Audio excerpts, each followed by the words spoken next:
Hello friends, आप सभी का स्वागत है हमारे यूट्यूब चैनल विजार्ड क्लासेस पर।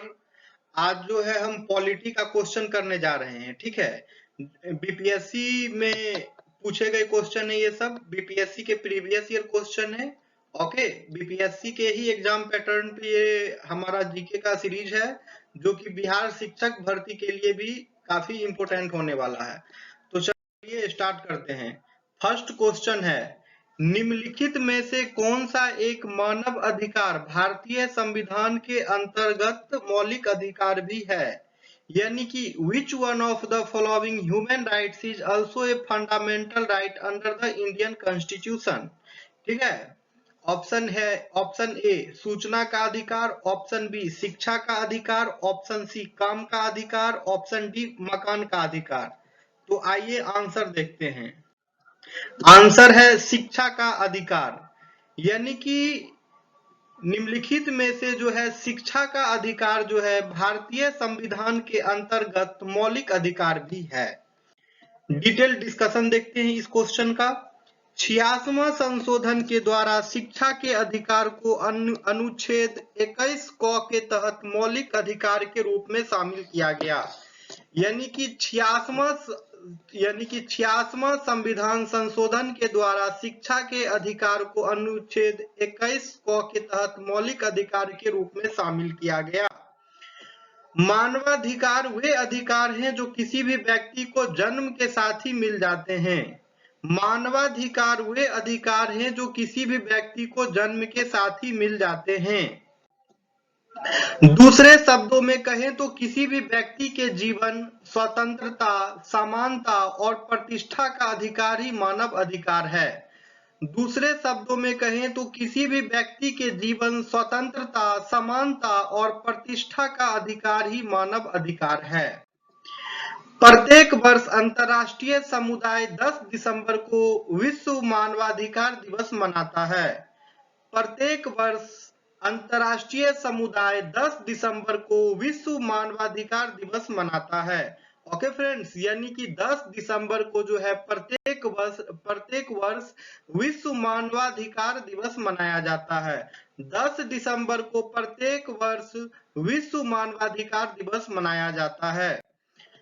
कई क्षेत्रीय कार्यालयों के साथ जिनेवा में इसका मुख्यालय है। यानी कि मानवाधिकार का जो है बहुत सारा इसका क्षेत्रीय कार्यालय है। ठीक है, और इसका मुख्यालय जो है यानी कि हेडक्वार्टर जो है जिनेवा में है। भारत में राष्ट्रीय मानवाधिकार आयोग एनएचआरसी की स्थापना वर्ष 1993 में की गई थी। भारत में राष्ट्रीय मानवाधिकार आयोग एनएचआरसी की स्थापना वर्ष 1993 में की गई थी। जिस कानून के तहत इसे स्थापित किया गया है वह है मानवाधिकार अधिनियम पीएचआरए 1993 का संरक्षण। यानी कि जिस कानून के तहत जो है मानवाधिकार को जो है स्थापित किया गया है, ठीक है, वो है मानवाधिकार अधिनियम पीएचआरए 1993 का संरक्षण। मानवाधिकार किसी व्यक्ति को दुर्व्यवहार या भेदभाव से बचाता है। ओके फ्रेंड्स, ये मानवाधिकार जो है किसी व्यक्ति को दुर्व्यवहार या भेदभाव से बचाता है, क्योंकि सभी को शारीरिक और बौद्धिक रूप से विकसित होने का समान अवसर मिलना चाहिए। ठीक है फ्रेंड्स, देखें एक क्वेश्चन था, साथ में उसका कितना डिस्कशन था डिटेल में, सेम उसी तरह ये भी क्वेश्चन है और इसका भी कुछ डिटेल्स है।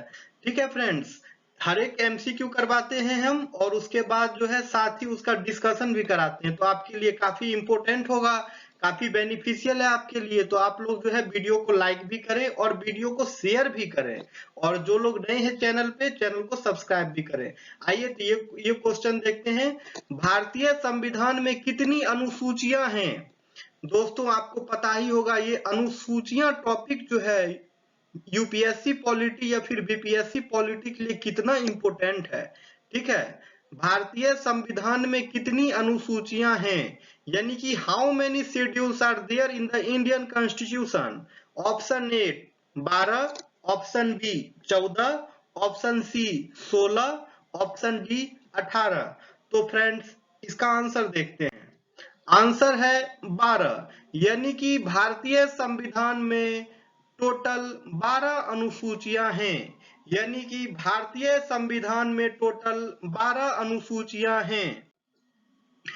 अब आते हैं इसके डिस्कशन पे। अनुसूचियां टॉपिक से रिलेटेड जो है उसका डिस्कशन है। ठीक है, भारत में कितने अनुसूची हैं उससे रिलेटेड ये डिस्कशन है। आप लोग इस डिस्कशन को भी देखिए। भारतीय संविधान का निर्माण 26 नवंबर 1949 को हो गया था। ओके फ्रेंड्स, भारतीय संविधान का निर्माण 26 नवंबर 1949 को हो गया था। उस समय भारतीय संविधान में 8 अनुसूचियां थी। उस समय भारतीय संविधान में 8 अनुसूचियां थी। उसके बाद अलग अलग संविधान संशोधन के द्वारा इसमें 4 अनुसूचियां और जोड़ी गई और अभी वर्तमान में भारतीय संविधान में 12 अनुसूचियां हैं। ओके फ्रेंड्स, यानी कि पहले जो है संविधान में टोटल 8 ही अनुसूचियां थे। बाद में अलग अलग संविधान संशोधन के द्वारा जो है इसमें 4 और अनुसूची को जोड़ा गया और अभी वर्तमान में जो है भारतीय संविधान में 12 अनुसूचियां हैं। ओके, अभी वर्तमान में भारत में 12 अनुसूचियां हैं। भारतीय संविधान के सभी अनुसूचियां। ओके, तो संविधान के जो 12 अनुसूची हैं उसके बारे में देखने जा रहे हैं।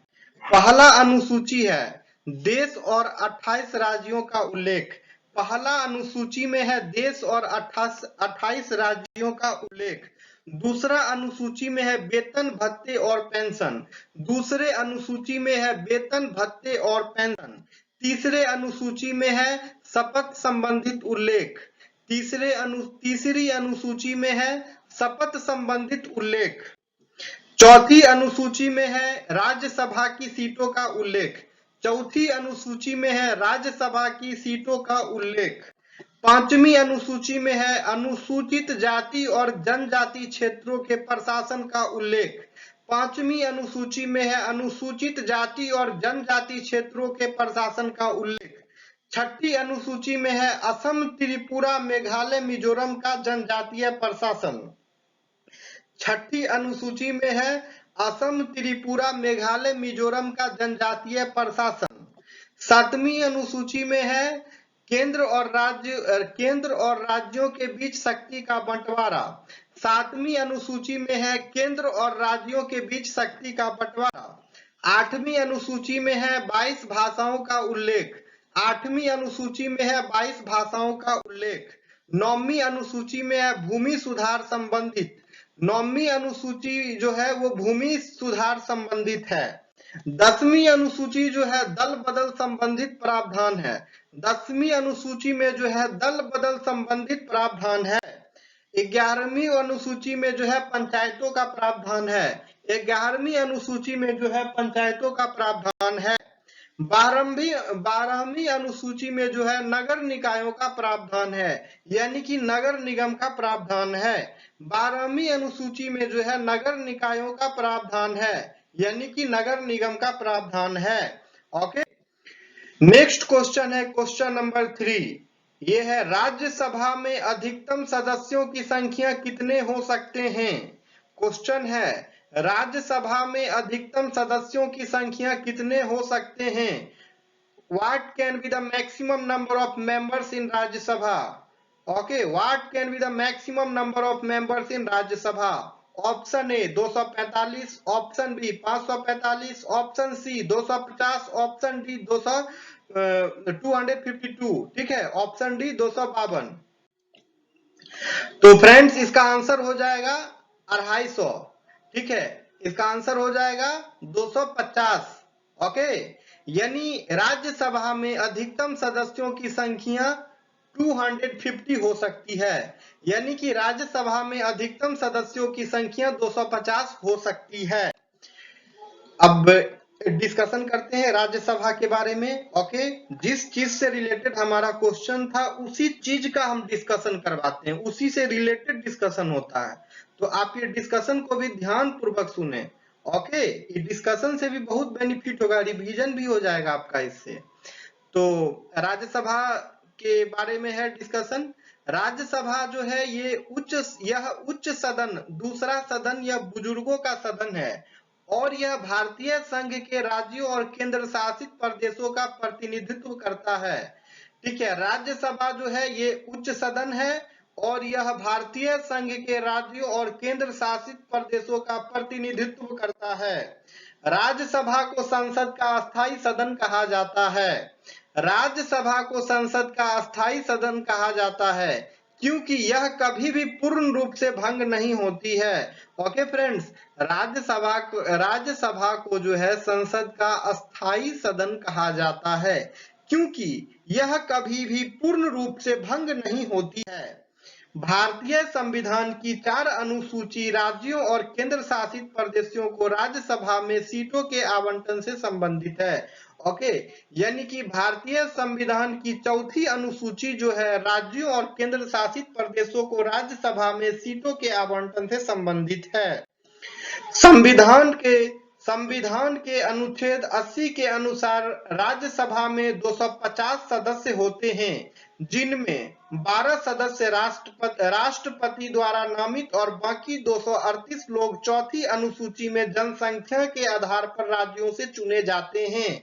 ओके, यानी कि संविधान के अनुच्छेद 80 के अनुसार राज्यसभा में 250 सदस्य होते हैं जिनमें 12 सदस्य राष्ट्रपति द्वारा नामित और बाकी 238 लोग चौथी अनुसूची में जनसंख्या के आधार पर राज्यों से चुने जाते हैं। वे 12 सदस्य जिन्हें राष्ट्रपति द्वारा राज्यसभा के लिए नामित किया जाता है उन्हें साहित्य, विज्ञान, कला तथा समाज सेवा के क्षेत्र में विशेष ज्ञान या व्यवहारिक अनुभव होना चाहिए। वे 12 सदस्य जिन्हें राष्ट्रपति द्वारा राज्यसभा के लिए नामित किया जाता है उन्हें साहित्य, विज्ञान, कला तथा समाज सेवा के क्षेत्र में विशेष ज्ञान या व्यवहारिक अनुभव होना चाहिए। अनुच्छेद 84 के तहत भारत का नागरिक होने के अलावा राज्यसभा की सदस्यता हेतु न्यूनतम आयु 30 वर्ष तय की गई है। यानी कि अनुच्छेद 84 के तहत राज्यसभा का मेंबर होने के लिए भारत का नागरिक होना चाहिए और साथ में मिनिमम एज यानी कि न्यूनतम उम्र जो है 30 वर्ष होना चाहिए। मिनिमम एज जो है भारत की सदस्यता के साथ साथ जो है भारत का नागरिक मतलब कि भारत का नागरिक होने के साथ साथ जो है मिनिमम एज 30 इयर्स होना चाहिए, तभी आप राज्यसभा की सदस्य बन सकते हैं। संविधान के अनुच्छेद 102 में दिवालिया और कुछ अन्य वर्ग के लोगों को राज्यसभा सदस्य बनने के लिए आयोग घोषित किया गया है। ठीक है, बनने के लिए आयोग घोषित किया गया है। ओके फ्रेंड्स, यानी कि संविधान के अनुच्छेद 102 में दिवालिया और कुछ अन्य वर्ग के लोगों को राज्यसभा सदस्य बनने के लिए आयोग घोषित किया गया है। जन प्रतिनिधित्व कानून की धारा 154 के अनुसार राज्यसभा सदस्य का कार्यकाल 6 वर्ष का होता है। जन प्रतिनिधित्व कानून की धारा 154 के अनुसार राज्यसभा सदस्य का कार्यकाल 6 वर्ष का होता है। हर 2 साल में इसके 1/3 सदस्य सेवानिवृत्त हो जाते हैं, इसलिए राज्यसभा कभी भंग नहीं होती है। हर 2 साल में इसके 1/3 सदस्य सेवानिवृत्त हो जाते हैं, इसलिए राज्यसभा कभी भंग नहीं होती है। भारत का उपराष्ट्रपति राज्यसभा का पदेन सभापति होता है। भारत का उपराष्ट्रपति जो है राज्यसभा का पदेन सभापति होता है। राज्यसभा के सदस्यों का चुनाव अप्रत्यक्ष रूप से होता है। ओके फ्रेंड्स, राज्यसभा के सदस्यों का चुनाव अप्रत्यक्ष रूप से होता है। नेक्स्ट क्वेश्चन है लोक लेखा समिति अपनी रिपोर्ट किसे प्रस्तुत करती है?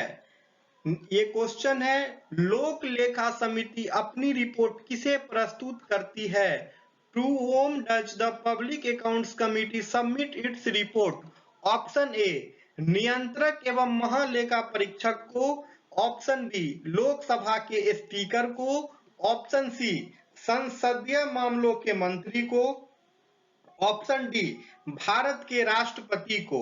तो फ्रेंड्स इसका आंसर हो जाएगा लोकसभा के स्पीकर को। इसका आंसर हो जाएगा लोकसभा के स्पीकर को, यानी लोक लेखा समिति अपनी रिपोर्ट लोकसभा के स्पीकर को प्रस्तुत करती है, यानी कि लोक लेखा समिति जो है अपनी रिपोर्ट लोकसभा के स्पीकर को प्रस्तुत करती है। अब आइए जानते हैं लोक लेखा समिति के बारे में, इसी से रिलेटेड जो है डिस्कशन है। लोक लेखा समिति सबसे पुरानी संसदीय समिति है एवं प्रथम बार 1921 में गठित की गई थी, यानी कि लोक लेखा समिति जो है सबसे पुरानी संसदीय समिति है एवं प्रथम बार 1921 में गठित की गई थी। समझ गए फ्रेंड्स, लोक लेखा समिति जो है सबसे पुरानी संसदीय समिति है और सबसे पहली बार जो है 1921 में इसकी गठित की गई थी इसे। लोक लेखा समिति में 22 सदस्य होते हैं। लोक लेखा समिति में 22 सदस्य होते हैं, जिसमें से 15 सदस्य लोकसभा द्वारा चुने जाते हैं तथा राज्यसभा के 7 सदस्य इससे संबद्ध होते हैं। लोक लेखा समिति में 22 सदस्य होते हैं, जिसमें से 15 सदस्य लोकसभा द्वारा चुने जाते हैं तथा राज्यसभा के 7 सदस्य इससे संबद्ध होते हैं। लोक लेखा समिति का कार्य सरकार के वार्षिक वित्त लेखों और व्यय को पूरा करने के लिए सदन द्वारा दी गई राशि के विनियोग को दर्शाने वाले लेखों की जांच करना। लोक लेखा समिति का कार्य देख लीजिए फ्रेंड्स, सरकार के वार्षिक वित्त लेखों और व्यय को पूरा करने के लिए सदन द्वारा दी गई राशि के विनियोग को दर्शाने वाले लेखों की जांच करना। ठीक है, लोक लेखा समिति जो है सरकार द्वारा अत्यधिक खर्च के साथ साथ गलत आकलन या प्रक्रिया में अन्य दोषों के कारण हुई बचत की भी जांच करती है। यह समिति यानी कि लोक लेखा समिति जो है सरकार द्वारा अत्यधिक खर्च के साथ साथ गलत आकलन या प्रक्रिया में अन्य दोषों के कारण हुई बचत की भी जांच करती है। अब नेक्स्ट क्वेश्चन है क्वेश्चन नंबर 5 और ये हमारा लास्ट क्वेश्चन भी है और साथ में इसका डिस्कशन होगा, फिर ये हमारा सेशन एंड हो जाएगा। ओके, तो आइए ये क्वेश्चन देखते हैं। राष्ट्रपति किस अनुच्छेद के तहत राष्ट्रीय आपातकाल की घोषणा कर सकते हैं?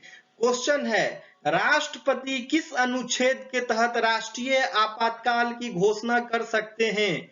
Under which article the president can declare national emergency? Under which article the president can declare national emergency?